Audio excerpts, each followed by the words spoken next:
my buddy with the crypto advice, he also does the 3D printing and websites. So I'm building my online store now. It'll be done within about a month. And then we're also, I gave him the blueprints, and he's printing off the 1212 plastic pieces for the PoE vortex coil for me. So I'll be able to start making a few of those Rodin coil, like the advanced coils that you can project the solfeggio frequencies through and do all sorts of craziness. Yep. They're the donut shape coils. Yeah, you got it. The Taurus coils. Taurus, yep. And also gave him the link to one of these Russian sites for 3D printing. It's a perpetual motion that is actually perpetual motion pendulum. Oh, okay. But it's a video I've seen online that it looks like it's legitimate perpetual motion. So we're gonna try printing one of them off and see how it goes. But it's one that it has like two balls going within the pendulum, so okay. It's got multi-motion going on in it, and it looks promising. So we will see how that goes. Yeah, right. I have seen things similar to that. Also, I had a really good talk with Melanie from Unguru there that I'm going to be doing some paid content on her site. But she's guaranteed me here that I will be able to do direct meetings with interviews with John Hutchinson and be able to start doing some experiments with John, which truly will be next level disclosure and next level research and experimentation. How old is John these days? Like, would he be 70 now? He's got to be in his 60s, I would think. At least 60s, yeah. Wow. Yeah. I've seen levitation of steel ball bearings, glass, where they will levitate. Unbelievable. I've seen electricity go right into the objects and a million pieces just fly apart. In fact, using only 75 watts of energy, enough for a small light bulb, Hutchison made a 60-pound cannonball rise off the table.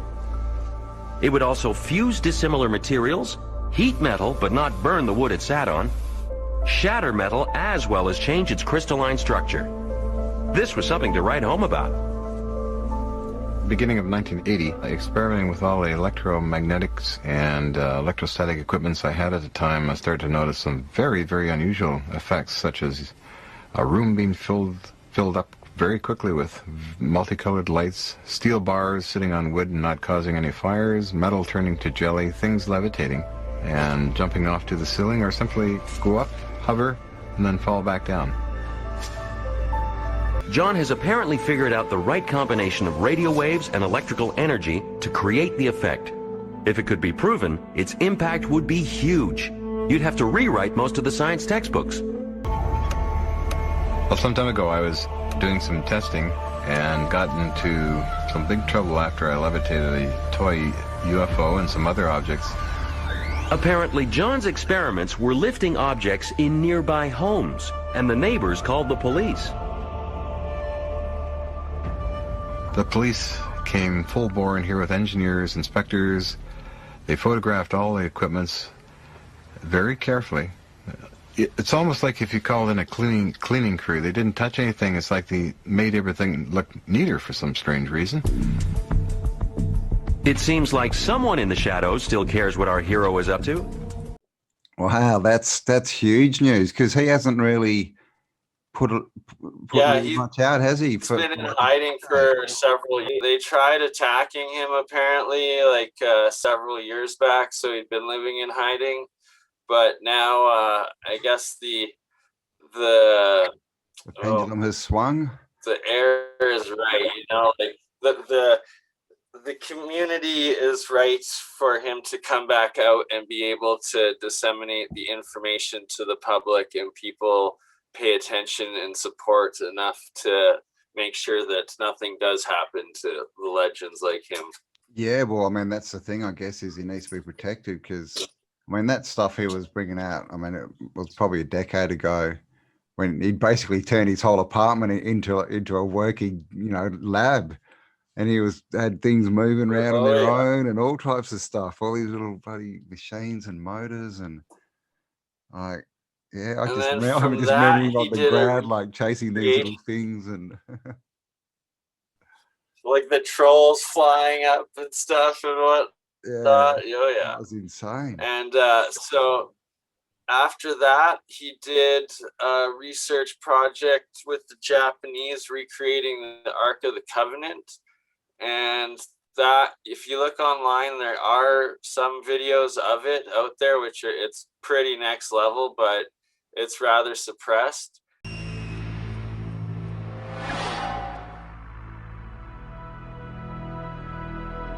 The book of Exodus in the Bible is very clear on how to build the Ark of the Covenant. The box had to be made of hard chitim wood, or acacia as it's known today, 45 inches long, 27 inches wide, and 27 inches deep, and then lined inside and out with pure gold. A solid gold mercy seat, or lid, was to be placed on top of the ark, upon which perched 2 gold winged cherubs facing each other with their wings spread. 2 wooden carrying poles were then passed through gold rings on either side of the box to allow it to be carried safely.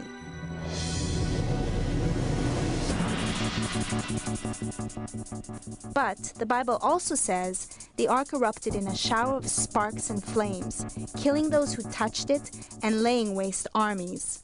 Clearly this was no ordinary carrying chest.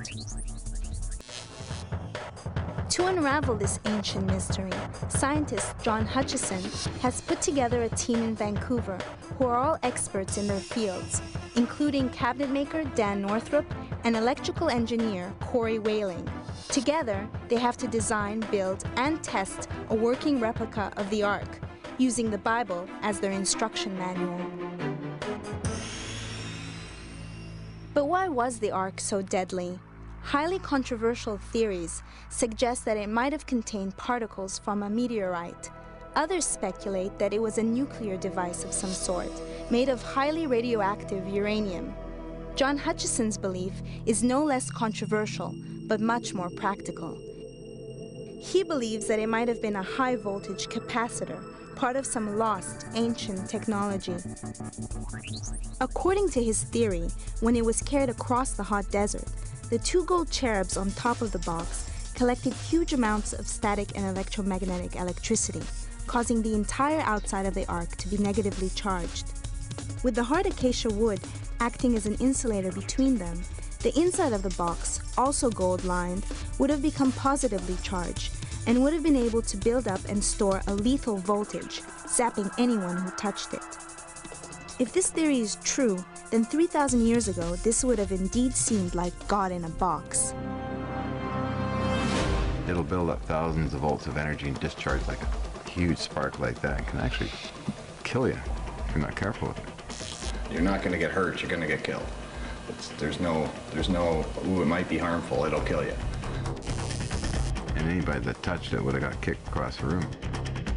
And then I guess apparently he's been working with the Navy, I would assume the Navy over the last 5 years, recreating, this is all like just hearsay, but would also be highly classified, but working on recreating the Philadelphia experiment. Yeah, I did hear rumors of that. Oh gosh, let's hope it goes better this time. Right? So I can only imagine what sort of conversations I'm going to have with them to come.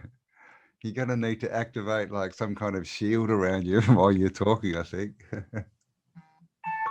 Right? So I realized my vending lab tent there with all of the metal grid wall that I have around it supporting it, that I've built 2/3 of a Faraday cage. So that's why, like, every time I'd go to film inside it, it'd cut out instantly. The signal would get blocked because it's a literal 3/4 of a Faraday cage. So I just have to put the roof grid on, and I'll actually have a full out giant massive Faraday cage to experiment with as well. So Yeah, right. that's another level of fun that Well, would that's include. yeah, that's another thing. Yeah, as far as all this 5 and 6G and all that kind of stuff. Just getting back to the Ark of the Covenant quickly. Is that a capacitor? Is that what they were building? Like what? Oh yes, It is, yeah. it's a giant plasma capacitor.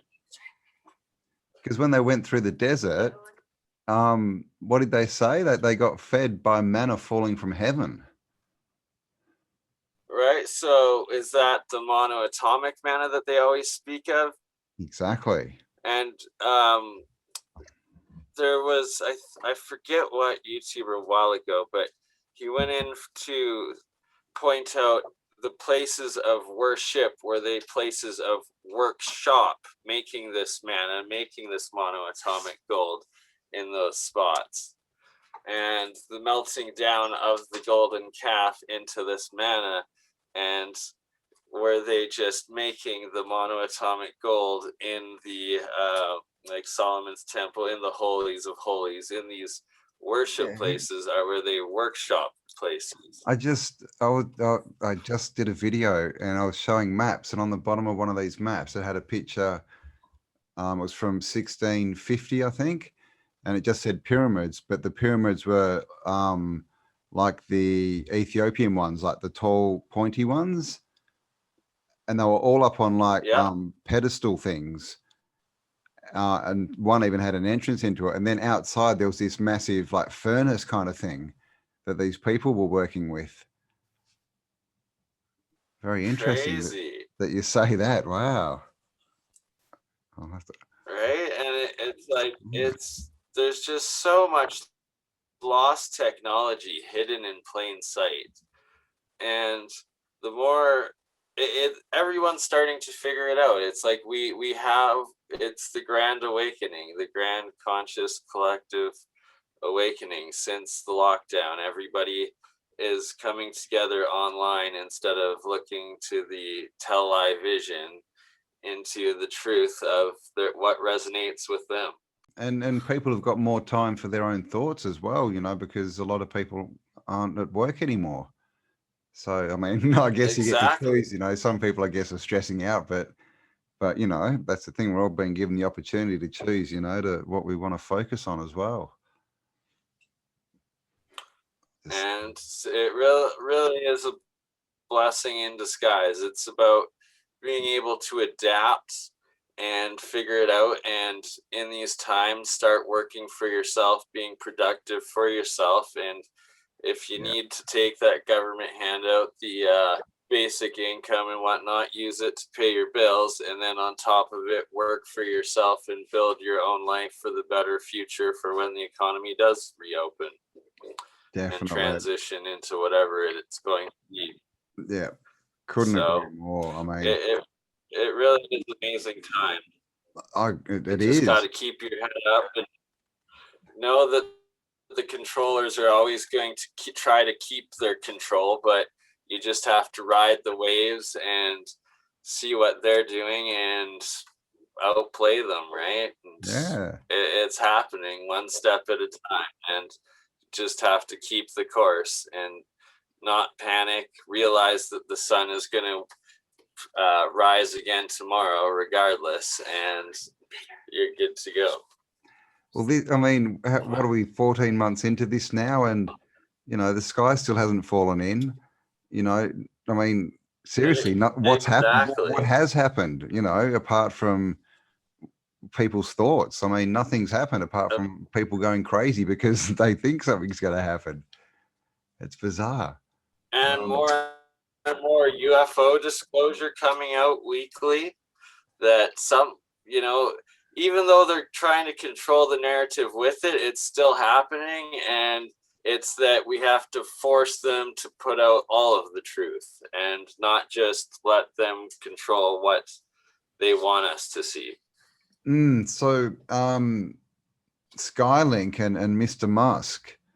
Do you think that's tied into that at all? I mean, most people are just saying it's, it's surveillance and that, but do you think it's got something else? Or maybe is it Project Bluebeam? Who knows? It's right. Who knows? You got to keep an eye on it, and always it's like interesting to see which companies' rockets blow up on the way up and have the most trouble getting their stuff into orbit. And there's been a few times where the videos look like there's little UFOs coming in and shooting the rocket engine as it blows up. And there was one specific like Israeli spy satellite I remember a couple years ago that Elon was trying to launch or something, and there was like a Facebook one in there too, and it had like the UFO come in like beep, blow up and fly out. I'm pretty sure that footage is still out there. Yeah, so oh god, I mean that's just such a can of worms, that whole thing. I mean, you'd think that, after what, 50 years, 70 years, we'd be closer to know what these, UFOs are, but I think we're almost, I don't know, I think we're getting there, but further away at the same time. Because Yeah, portals, like, the portal thing's coming up a I lot. personally think it's a combination of like some human breakaway civilization, some alien interference, and a little bit of everything in between. Yeah. Dimensions and yeah. I mean, some of them have got to be interdimensional, or I don't know, travel something, because they just zap too quickly. So alien disclosure, so Jeremy on Alien Scientists there that I've been working with more and more. We're going to start doing some weekly engineering shows of deciphering and looking over different YouTubers' projects and trying to bring anti-gravity propulsion to the forefront as he continuously is approaching the US Congress with these disclosures, trying to make it happen. So it truly is interesting times. Oh yeah. They so did a huge event called Phone Home a few weeks ago where a whole bunch of different YouTube channels were calling their senators and doing briefings about the UAP, unidentified aerial phenomenon, aka UFOs, aka anti-gravity propulsion technology. Vamanas, yeah. And it's like, right, the Vamanas, I honestly believe that there's been some level of human breakaway civilization or society that has had this technology, or at least the understanding and knowledge of the technology throughout history and throughout the resets. Have you seen the Vamanika Shastra, the book? Is that like the it's ancient, the one that it's like, it's Vedic, but they sort of say it was only written in the 1800s. It's hard to sort of trace if it was or not. So they sort of say it's not really Vedic, but it's because when you read it, it tells you how to make a Vamana in it. Tells you about the propulsion systems. Yeah. I think there's 3 or 4 different types in there, and it says it's based on. I haven't read the book myself. I need to get it and read it over for sure. I've seen it was either Michael Cremo or Peter Lavenda that went over it in one of their videos that does a really good job of it, breaking it down. Because they're all got mercury in them, so we get this mercury thing popping back up again as well. Oh, that's a huge thing, and that we've been looking exactly on the Alien Scientist channel, reviewing that there's lots of videos from the former Soviet Union, their classified experiments that came out after the fall, and it shows that when you rotate Mercury, you get automatic weight loss measurements in just by spinning Mercury. So when you turn it into plasmatic Mercury and get it in the double vortex rotation, guaranteed that is how you power craft, hands down. Like, well, I think one of the designs was a gyroscope. oh yeah, the gyroscopic. So a gyroscope, you have a rotation within a rotation within a rotation. So you have your 3 dimensions of fields. That is how you get the bubble, your plasma bubble, your time bubble, essentially, or your anti-gravity, is the 3-dimensional fields within each other. And to do with the differentials where they cross over each other, yeah? That exactly. And differential, for want of a better word. Pretty much anything that you see that's with 0-point energy over unity or anti-gravity or perpetual motion, if it's got 3 different axes of rotation or power input sort of thing, fields, like electromagnetic field interaction, chances are it is worth looking into and potentially works once you have that triple trifecta. And it has to do with Tesla's like 369 and like the vortex base geometry and stuff like that. But it's that you need those 3 separate field interactions to get to crack into the higher dimensions, I guess. That's the biggest difference with a rodent coil, isn't it? Is it has 3 windings instead of 2. Yeah, exactly. It's 3-phase, and then it's in the vortex base and symmetry, just the symmetry of the universe. It's the geometry of the universe. And once you tap into the shapes, the structure of how energy flows throughout the universe, it's easy to harvest it and utilize it. And the thing is it's not coming from nowhere. You're not creating energy out of nothing. You're just tapping into an open circuit of a higher dimensional system. And once you're able to wrap your mind around that, anything is possible in engineering. And I've always approached things with the mind of, it's probably, let's see if this is possible, and then reverse engineer it backwards to see how it could work. And half the time it does, once you keep the open mind to it and actually observe how it looks and how the systems work and how nature's systems work. Yeah, because that seems to be what it is with all of this stuff. Is it's almost like mimicry. You sort of create. It's just fractals. It's just, different iterations, as Nassim would say, of something. So like a torus, like a rodent coil is the shape of a torus, and basically when you get down to it, everything's based on a torus.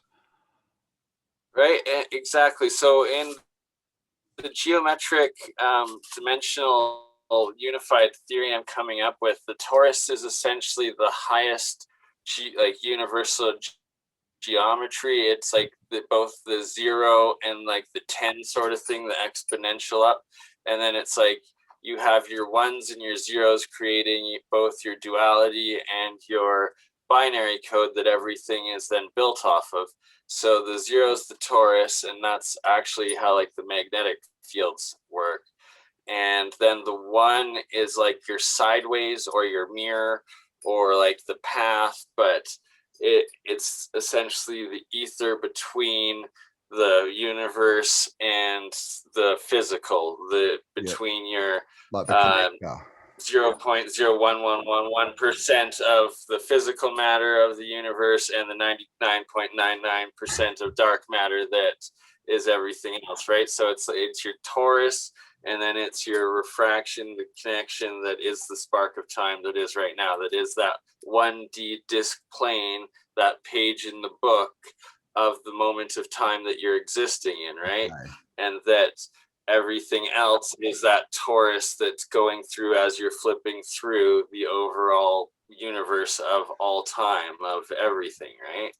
If that makes sense. It's I'm extreme picturing, advanced high dimension yeah, physics, but I'm picturing the rodent coil where you see them, where he's actually put all the, or someone has all the number lines on it, is it? And you can see the grid and how it sort of yeah, present. If you think of all those nodes and intersections as a point in time or space, that's what you're sort of plugging into. you got it, bro. Yeah.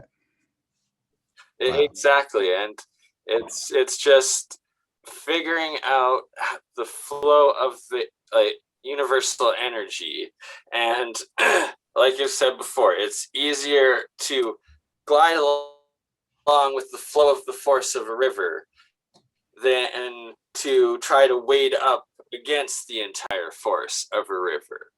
And when you're able to divert just a little bit of that flow of the natural universe, that's already, the energy's already there, you're just going with it, but using it as it's naturally flowing. Yeah, yeah. And that's literally free it's energy. how the ancients did it, it's how the aliens do it, and it's how we need to start doing it. Clearly, yeah, clearly we need to start doing something different. So many different geniuses have figured it out over the years, and we're figuring it out all over again. And that's the good news, is that all the brilliant minds are coming together and starting to work together, open source, and no longer for like it was individual greed mixed with the suppression of the elites, that now people realize that the only way to get it out is making things public and working together publicly so everybody can do it. Yeah. And it's only a matter of time now. That's why disclosure is having to happen, is because so many different people and groups have figured it out and are making real systems that are everywhere. And it's like, I literally have at least 1,000 different channels on my YouTube of different people that have created their own over Unity generators and stuff like that, that it's just a matter of actually having the time to build it yourself, or the resources to build it yourself. And that's what I'm going to be doing in taking apart different like washer, dryers, microwaves and stuff in the future here coming up, to take the parts to salvage, to then be able to recreate these different free energy devices that they're everywhere. And it's especially everywhere in the third world, because they had nothing to lose by trying to build these things. So now they've built them and they're working, and then they've advanced it and they keep advancing, and we keep sending them all the resources to do more and more, while being ignorant to the fact that this is actually real and happening, and we have to catch up now. Yeah, it is. I mean, yeah, India as well, Africa, so many third world countries are just full of these inventive people, and they're making them from, from junk, basically, in backyards. It's not like they've got, I don't have access to recycled electronics. Yeah, that's a big one. It's like that guy who did that washing machine and set it up in his stream, and he's had it for like 10 years and been getting enough energy to run his little cabin off it. Just an old washing machine. Right, and that's the project I'm going to be working on recreating this summer out at my family ranch for sure, is making a couple washing machine generators. Awesome. I like the alternator ones too, when they use the car alternators. I've seen even people are using them as engines and making motorbikes with a car alternator as the engine.